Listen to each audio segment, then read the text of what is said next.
آپ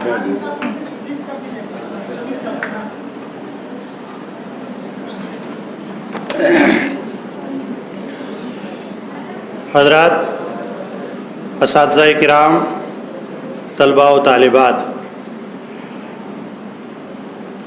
ہمارا نصاب کا پہلا سیشن بہت کامیاب اور کامران گزرا، اور ہمارے اساتذہ نے بہت محنت سے اور بہت عمدگی کے ساتھ اپنے مقالات تحریر کیے۔ ہمارے طلباء جن سے ہمارے اساتذہ مخاطب تھے وہ کافی مستفید ہوئے۔ اس ایک روزہ قومی سیمینار کا یہ دوسرا سیشن ہے، اور دوسرے سیشن کے لیے جیسے آپ کو متھن صاحب نے بتایا ہے کہ شمیم صاحب اس کی نظامت فرما رہے ہیں، اور مجھے بھی ان کو بتانا پڑے گا کہ کون کون مقالہ نگار حضرات جو ہیں یہاں پر تشریف لائیں گے۔ ہمارے اس سیشن میں بھی ویسے ہی جیسے پہلے سیشن میں اساتذہ نے یہاں پر مقالات پڑھے، اس سیشن میں بھی ڈاکٹر نجمہ رحمانی صاحبہ، ڈاکٹر مظہر احمد صاحب، ڈاکٹر ابو بکر عباد صاحب اور ڈاکٹر ساجد صاحب، کئی اور بھی اساتذہ ہیں جن کے نام آپ کے سامنے آئیں گے۔ بڑے منجے ہوئے اور تجربے کار اساتذہ ہیں، ان سے آپ نے مقالات سماعت کرنے ہیں۔ میں آپ کے سامنے آغاز کرتا ہوں، اور میرے مقالے کا جو موضوع ہے، عنوان ہے، وہ کتب مشتری ہے، اس لیے کہ ہمارے نصاب میں پی جی کا نصاب ہو یا یو جی کا نصاب ہو، کتب مشتری کو ایک اہمیت حاصل ہے۔ تو جیسے ارشاد صاحب نے فرمایا تھا کہ اس مضمون کا ایک چھوٹا سا مضمون، تو اسی اعتبار سے میں آپ کے سامنے جو ہے اس کو پڑھ رہا ہوں۔ کتب مشتری کی ادبی معنویت۔ جن اردو مثنویوں کو قبولیت عام حاصل ہوئی ان میں مثنوی کتب مشتری بھی شامل ہے۔ زیادہ تر ناقدین اور ادباء کتب مشتری کا تذکرہ سحر البیان اور گلزار نسیم کے ساتھ کرتے ہیں۔ پروفیسر خان رشید صاحب نے سحر البیان، گلزار نسیم اور کتب مشتری کو اردو کی 3 بڑی مثنویاں قرار دیا ہے۔ انہوں نے ان 3 مثنویوں پر مشتمل کتاب اردو کی 3 بڑی مثنویاں لکھی جو 1968 میں شائع ہوئی۔ اب یہ الگ سوال ہے کہ درجہ بندی کے لحاظ سے کتب مشتری کس مقام پر فائز ہے۔ ہمارے ناقدین نے ترتیب کے لحاظ سے اسے دوسرے نمبر پر رکھا ہے، اور سحر البیان کے بعد کتب مشتری کے حوالے سے تفصیلی گفتگو کی ہے۔ لیکن عمومی طور پر ادباء و ناقدین کے درمیان سحر البیان اور گلزار نسیم کے بعد کتب مشتری کا نام لیا جاتا ہے۔ اس اعتبار سے دیکھا جائے تو کتب مشتری کا درجہ سحر البیان اور گلزار نسیم کے بعد قرار پاتا ہے۔ لیکن اگر اس نقطہ نظر سے غور کریں کہ سحر البیان اور گلزار نسیم شمالی ہند کی مثنویاں ہیں اور کتب مشتری کا تعلق دکن سے ہے، تو دکنی مثنویوں میں کتب مشتری سب سے اونچے مرتبہ پر دکھائی دیتی ہے۔ بہرکیف درجہ بندی کی بحث سے قطع نظر یہ بڑی کم بات نہیں ہے کہ کتب مشتری کو اردو کی مارکۃ الآراء مثنویوں میں سے ایک ہونے کا شرف حاصل ہے۔ کتب مشتری 11ویں صدی ہجری کے اوائل میں لکھی گئی، جبکہ اس وقت اردو زبان تشکیلی دور سے گزر رہی تھی۔ حالانکہ میر حسن کی مثنوی سحر البیان اور دیا شنکر کی گلزار نسیم کا زمانہ تصنیف بہت بعد کا ہے۔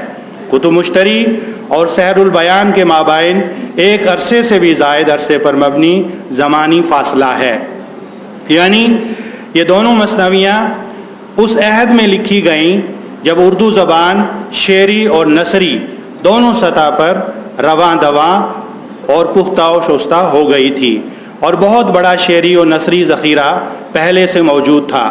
نیز اردو مثنویوں کے بھی بہت سے نمونے محفوظ تھے، لیکن کتب مشتری اس دور میں کہی گئی جب کہ اس وقت نہ اردو زبان پختہ و شستہ تھی اور نہ ہی اردو کی مختلف اصناف کے بہت اعلیٰ نمونے تھے۔ یہی وجہ ہے کہ کتب مشتری کو اردو ادب میں اہم مقام حاصل ہوا۔ کتب مشتری کے مطالعے سے ہمیں اس عہد کی تہذیب و ثقافت کا بھی پتہ چلتا ہے اور اس وقت کی اردو شاعری کا منظرنامہ بھی ہمارے سامنے آتا ہے۔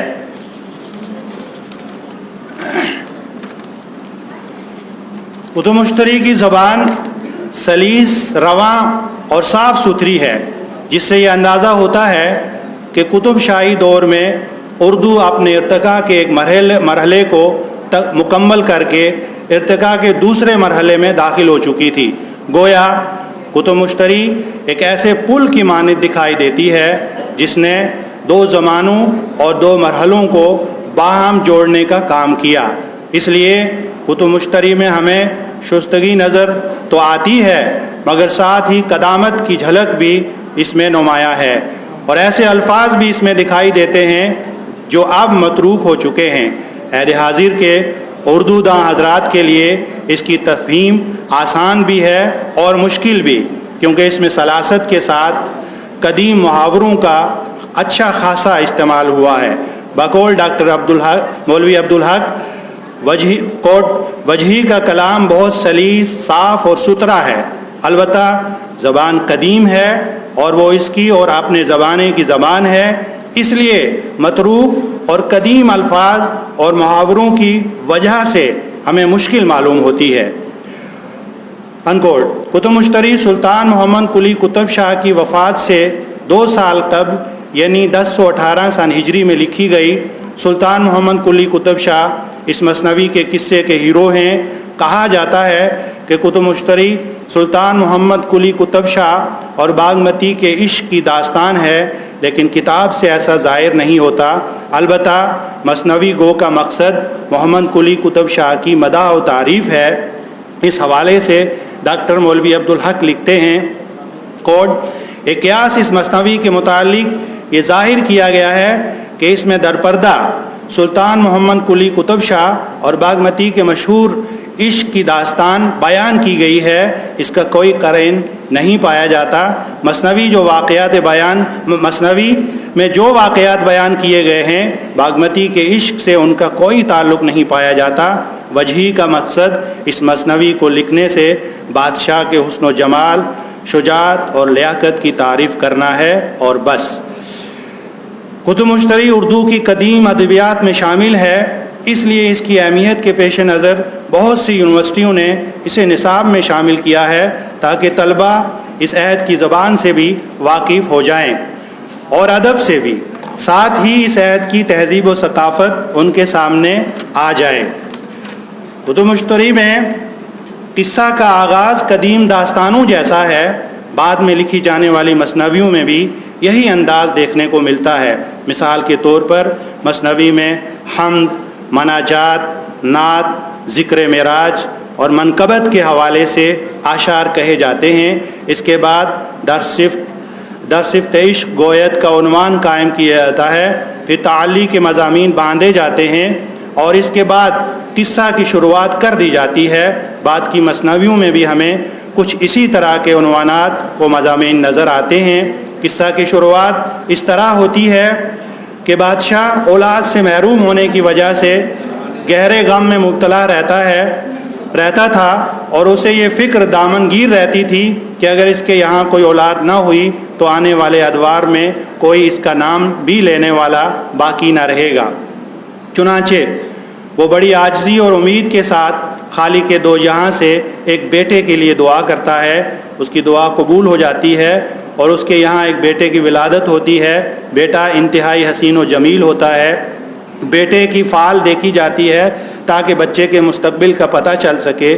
بادشاہ جشن کا اہتمام کرتا ہے، اس قدر انعامات و تحائف دیے جاتے ہیں کہ عہدیداران بھی خوش ہو جاتے ہیں اور رعایا بھی۔ بچہ بڑا ہوتا ہے تو اس کی تعلیم و تربیت کا اعلیٰ انتظام کیا جاتا ہے۔ شہزادے میں بلا کی ذہانت پائی جاتی ہے، استاد سے آگے آگے چلتا تھا۔ شاعر نے یہاں بہت ہی زیادہ مبالغہ سے کام لیا ہے۔ اس نے لکھا ہے کہ شہزادہ محض 20 دن میں عالم، شاعر اور خوش نویس ہو گیا۔